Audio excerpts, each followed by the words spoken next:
नमस्कार। भारत तीसरे चरण का मिसाइल एयर डिफेंस सिस्टम बनाने जा रहा है और इसकी घोषणा डीआरडीओ ने बाकायदा कर दी। यहाँ पर यह बात जानना आपको ज़रूरी है, वह यह है कि हमारे पास जो मिसाइल एयर डिफेंस सिस्टम है, खासकर ballistic missile air defence system जो है, वह हाइपरसोनिक मिसाइलों को डिफेंड नहीं कर सकता है, इंटरसेप्ट नहीं कर सकता है। और इसी कमी को दूर करने के लिए डीआरडीओ तीसरे चरण का ballistic missile air defence system चालू कर रहा है। जी हाँ। और साथ ही साथ यहाँ पर यह बात भी ध्यान रखें, वह यह है कि जो नए प्रकार के वेपन्स मिसाइल, खासकर बैलिस्टिक मिसाइल आए हुए हैं, जिसे कहा जाता है MIRV, multiple independent targetable re entry vehicle, जिसके द्वारा माना जाता है, मान लो एक मिसाइल हो जिसमें कई वॉरहेड लगे हों। मिसाइल तो एक आया, लेकिन जब वह गिरने पर होता है तो उसके कई वॉरहेड गिर जाते हैं, कई जगह वह गिर सकता है। ऐसे मिसाइलों को इंटरसेप्ट कर पाने का भी क्षमता भारत में नहीं है फिलहाल। इसको दूर करने के लिए ही डीआरडीओ ने यह किया है और माना जा रहा है ये अगली पीढ़ी का ऐसा इंटरसेप्टर होगा जो अपने आप में सुपर होगा। हम कह सकते हैं सुपर इंटरसेप्टर। क्या है पूरी बात, जरा इसको जानिए। और यहाँ पर आने से पहले इस बात को भी आज आपको समझना होगा कि आप बोल सकते हैं ना सर कि हम लोगों ने ऑपरेशन सिंदूर में देखा कि भारत ने पाकिस्तान से आने वाले चाहे ड्रोन हो चाहे वह एयरक्राफ्ट हो, उन सबको गिराया। तो फिर वह कौन बला है? क्या भारत जो काम पहले किया है क्या वो काफ़ी नहीं था? क्या हमारे पास में ऐसी क्षमता नहीं है? और वह आकाश NG, बराक हो चाहे स्पाइडर हो या S-400 हो, ये सब कौन बला है? और जो आप कहना चाह रहे हैं वो कौन सी बला है? इन सबको समझिए जरा सिलसिलेवार ढंग से, तब आपको समझ में आएगा। पहले इस बात को समझिए कि जो मिसाइल इंटरसेप्टर है, जो मिसाइलों को, खासकर मिसाइलों को ख़त्म करने के लिए जो काम किया जाता है, उसको बाकायदा कहा जाता है BMD, यानी बैलिस्टिक मिसाइल डिफेंस सिस्टम। और इसमें नहीं आता है वो आकाश हो चाहे बराक हो चाहे स्पाइडर हो या पेनिस्टर हो या हमारे पास में जो S-400 है, ये इसमें नहीं आता है।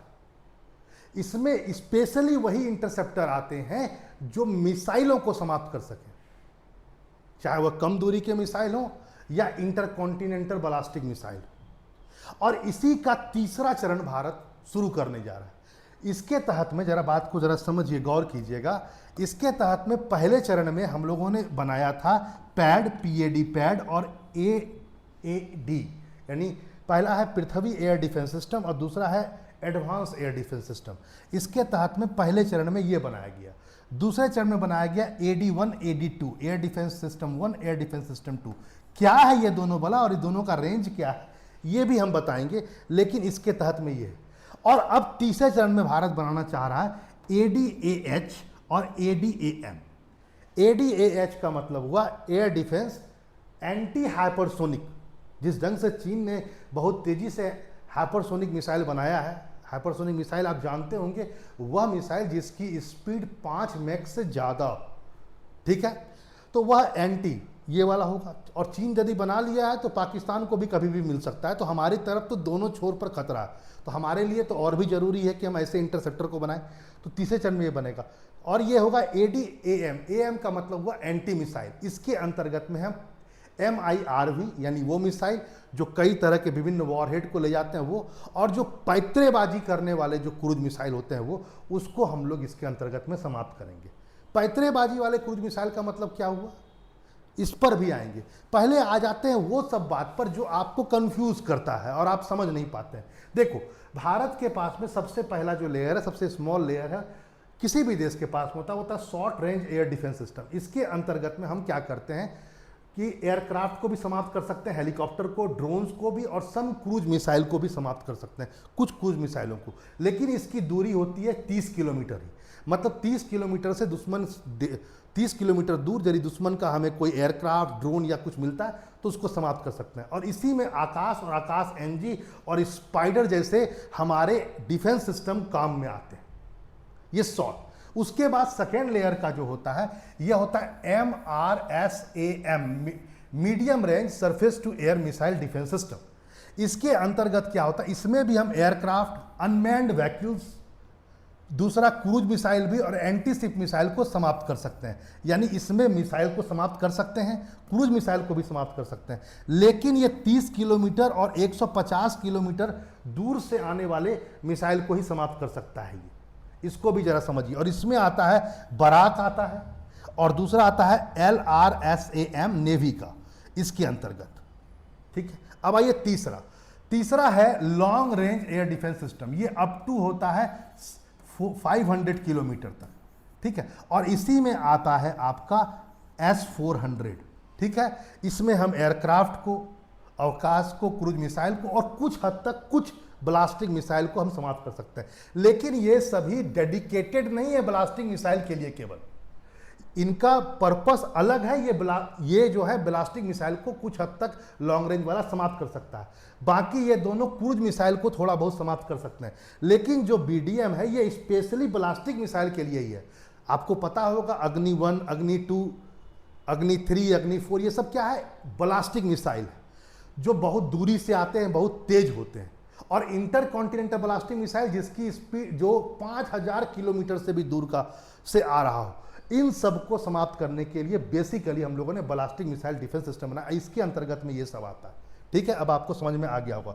यहां पर इस बात को भी जानने भैया है, आपको आप जानना चाहिए भैया है, देखो यानी इसका मतलब क्या हुआ, जो बहुत दूरी से मिसाइल आ रहे हैं, बड़े बड़े मिसाइल, उसके लिए जो एयर डिफेंस सिस्टम सबसे हायरार्की में देखा जाए तो वही है BMD। इसी में आता है पैड, एड, AD1, AD2 और जो भारत बनाने जा रहा है ADAH। इसके बाद long range air defence system है S-400। उसके बाद medium range air defence system, इसमें आएंगे बराक वगैरह, ठीक है। और फिर शॉर्ट रेंज, इसमें आएंगे आपके आकाश NG वगैरह। यहाँ पर कुछ बातों को जरा समझिए। पहले चरण में जरा ध्यान से समझिए, जब पहला चरण हम लोगों ने विकसित किया उसमें हमने पैड बनाया, इसको कहा जाता है पृथ्वी एयर डिफेंस सिस्टम। इसके अंतर्गत क्या था कि हम ब्लास्टिक मिसाइल को समाप्त कर सकते थे, ठीक है। लेकिन बहुत ज़्यादा दूरी वाले ब्लास्टिक मिसाइल नहीं, कम दूरी वाले ब्लास्टिक मिसाइल को हम समाप्त कर सकते थे लगभग, और ये हम इंटरसेप्ट कर सकते थे। पैड में क्या होता है कि एटमॉस्फेयर के ऊपर ही, यानी कि पृथ्वी एयर डिफेंस सिस्टम क्या करेगा, कोई मिसाइल यदि आ रहा है कम दूरी का मिसाइल, उसको हम एटमॉस्फेयर के ऊपर 50 से 80 किलोमीटर ऊपर ही समाप्त कर सकते हैं। लेकिन मान लो इससे कोई मिस हो गया तो फिर क्या होगा, तब इसी के लिए पहले चरण में ही लाया गया AAD, advance air defence system. और यह एटमॉस्फेयर के अंदर, यानी आपके सिटी के ऊपर 15 किलोमीटर से 30 किलोमीटर के ऊपर मिसाइल को समाप्त कर सकता है। इससे ये थोड़ा एडवांस है इस मायने में। पहले चरण में यही देखा गया, पैड और ये आया, लेकिन ये कम दूरी के ब्लास्टिक मिसाइल को समाप्त कर सकता है। अच्छा, ब्लास्टिक मिसाइल, इस बात को जरा समझिए भैया है, ब्लास्टिक मिसाइल की एक खूबी होती है, वह क्या करता है, ब्लास्टिक मिसाइल इस पाथ को फॉलो करता है। ध्यान रखेंगे इस पाथ को, जैसे मान लो यहां से छोड़ा गया तो एक बार ये, और ये एटमॉस्फेयर है, तो एक बार ये एटमॉस्फेयर को पार करेगा, फिर यह एटमॉस्फेयर के अंदर जाकर के गिरेगा, और यह लगभग 45 डिग्री पर छोड़ा जाता है, क्योंकि 45 डिग्री पर यदि आप किसी चीज को फेंकेंगे तो वो लंबी दूरी तक तय करेगा, ठीक है। हमारे यहाँ भी मान लेते हैं अग्नि 1 छोटी दूरी का ब्लास्टिक मिसाइल है जिसका 1000 किलोमीटर है, लेकिन अग्नि 6 माना जा रहा है इंटरकॉन्टिनेंटल ब्लास्टिक मिसाइल है जो लगभग बोला जा रहा है 10,000 किलोमीटर से ऊपर का रेंज है, वह तो इंटरकॉन्टिनेंटल। अब आइए यहाँ पर दूसरे फेज में हमने बनाया एयर डिफेंस सिस्टम 1। इसके अंतर्गत हम लोगों ने कहा कि जो छोटे, मतलब कि पहले वाले से जो ज़्यादा दूरी के जो एयर डिफेंस है, जो ब्लास्टिक मिसाइल होगा, उसको इसके द्वारा समाप्त किया जाएगा, और हायर अल्टीट्यूड में समाप्त किया जाएगा, एटमॉस्फेयर के ऊपर ही, लेकिन बहुत ऊंचाई पर, लगभग 150 किलोमीटर ऊंचाई पर ही समाप्त कर दिया जाएगा। दूसरा आया, दूसरे फेज में ही बना AD2 एयर डिफेंस सिस्टम।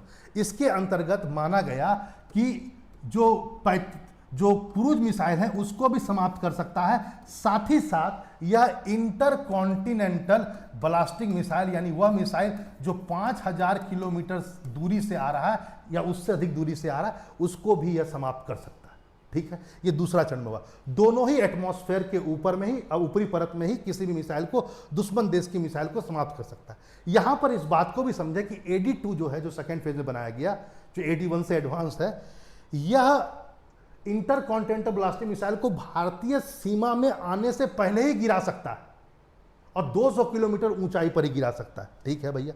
यहां तक सब कुछ सही था, लेकिन भारत को जरूरी है अब इस बात का कि जिस ढंग से हाइपरसोनिक मिसाइल बन रहा है उस ढंग से अब भारत के पास में अब जो ब्लास्टिक मिसाइल का जो डिफेंस सिस्टम है उसके तीसरे फेज में आना जरूरी हो गया। इसी संदर्भ में भारत ने ADAH शुरू किया है और ADAM तीसरा फेज में जिसका ऐलान कर दिया गया, क्योंकि यहाँ पर जान लीजिए भैया है कि जो हाइपरसोनिक जो मिसाइल होते हैं, जितने भी हाइपरसोनिक मिसाइल हैं उनमें स्पीड तो बहुत ज़्यादा है ही, 5 मैक से ऊपर होगा, लेकिन ये बहुत बड़े पैतरेबाज होते हैं। ये ऐसा नहीं है कि ये इसी को फॉलो करेगा। जैसा कि मैंने आपसे कहा कि जो ब्लास्टिक मिसाइल सिंपल होता है वह जाता है एटमॉस्फेयर से बाहर जाएगा, फिर एटमॉस्फेयर के अंदर आएगा और फिर एक जगह पर आकर गिर जाएगा, ये डाइवर्ट नहीं होता। लेकिन हाइपरसोनिक मिसाइल जाता तो जरूर है, लेकिन ये यहाँ भी गिर सकता है, यहाँ भी गिर सकता है, यहाँ भी गिर सकता है, ये डायरेक्शन भी चेंज करता है और अपने रूट को भी चेंज कर देता है।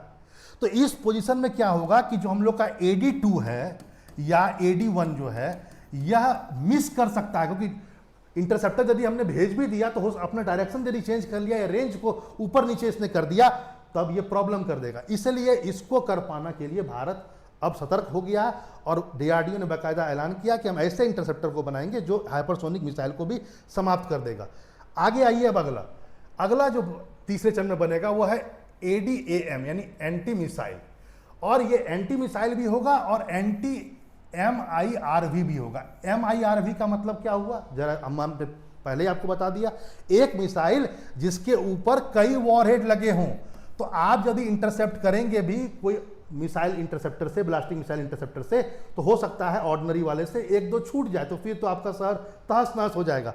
तो अब ऐसा हमें भी इंटरसेप्टर चाहिए जो एक जाए लेकिन उसके साथ कई सारे वॉरहेड लगे हों जो उसको टैकल कर सकें, ठीक है। और ये जरूरी है क्योंकि देखो ये बात आपको समझना होगा भैया है कि देखो चाइना के पास जो माना जा रहा है जो अभी बहुत एडवांस हाइपरसोनिक मिसाइल है DF-70, इसका स्पीड बहुत ज़्यादा है और किलोमीटर रेंज 2500 तक जा सकता है, 1800 से 2500। इसको समाप्त करने के लिए ADAH लाया गया।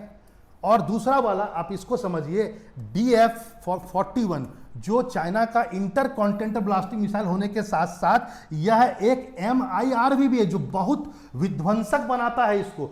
मतलब एक तो इसका रेंज 12,000 से 15,000 किलोमीटर है और दूसरा पॉइंट जरा इसको समझिए, न्यूक्लियर वॉरहेड भी ले जा सकता है और साथ ही साथ इसका स्पीड 20 मैक से भी ऊपर का है, हाइपरसोनिक से भी ज़्यादा। और सबसे बड़ी बात क्या है, ये MIRV है, मतलब एक मिसाइल में कई वॉरहेड।